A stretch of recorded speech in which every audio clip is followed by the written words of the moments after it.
Ketegangan antara Cina dan Jepang kian meningkat setelah Cina mengirimkan kapal penjaga pantai dan drone militer di wilayah yang disengketakan dengan Jepang.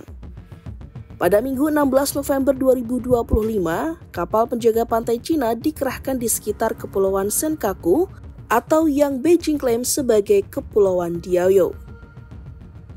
China Coast Guard menyebut langkah ini sebagai patroli yang sah untuk menegakkan hak dan kepentingan Beijing atas wilayah tersebut.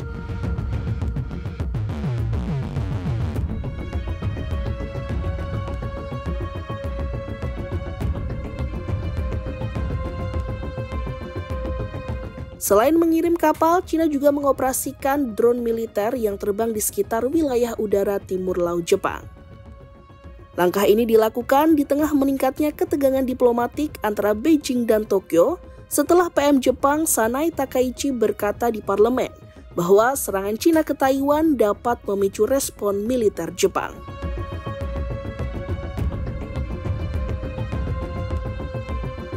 Dalam 24 jam terakhir, Kementerian Pertahanan Taiwan mendeteksi 30 pesawat militer, 7 kapal perang, dan 1 kapal pemerintah Cina di sekitar wilayahnya. Peta pantauan Taiwan menunjukkan 3 drone Cina melintas di antara Taiwan dan gugusan Pulau Jepang. Drone-drone tersebut bahkan mendekati Yonaguni, wilayah Jepang yang paling dekat dengan Taiwan. Taipei menilai manuver tersebut sebagai patroli tempur gabungan yang bertujuan untuk menekan ruang udara dan laut Taiwan. Merespon hal tersebut, militer Taiwan mengerahkan pesawat tempur dan kapal untuk memantau pergerakan Cina.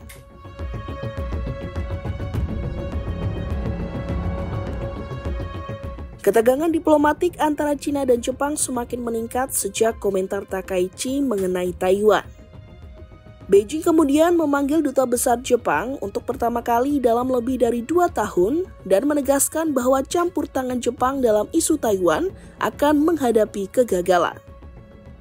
Pada Jumat 14 November 2025, Cina juga mengeluarkan imbauan perjalanan bagi warganya yang hendak ke Jepang, sementara Tokyo meminta Beijing bertindak semestinya. Sejumlah maskapai Cina bahkan memberikan opsi refund dan perubahan tiket gratis ke Jepang. Tak hanya itu, Cina mengimbau calon mahasiswa untuk mempertimbangkan kembali rencana belajar di Jepang dengan alasan situasi keamanan yang tidak stabil. Meskipun bukan larangan resmi, kebijakan ini bisa berdampak pada jumlah mahasiswa Cina di Universitas Jepang. Sementara itu, media pemerintah Cina mengecam pernyataan Takaichi sebagai tindakan politik berbahaya.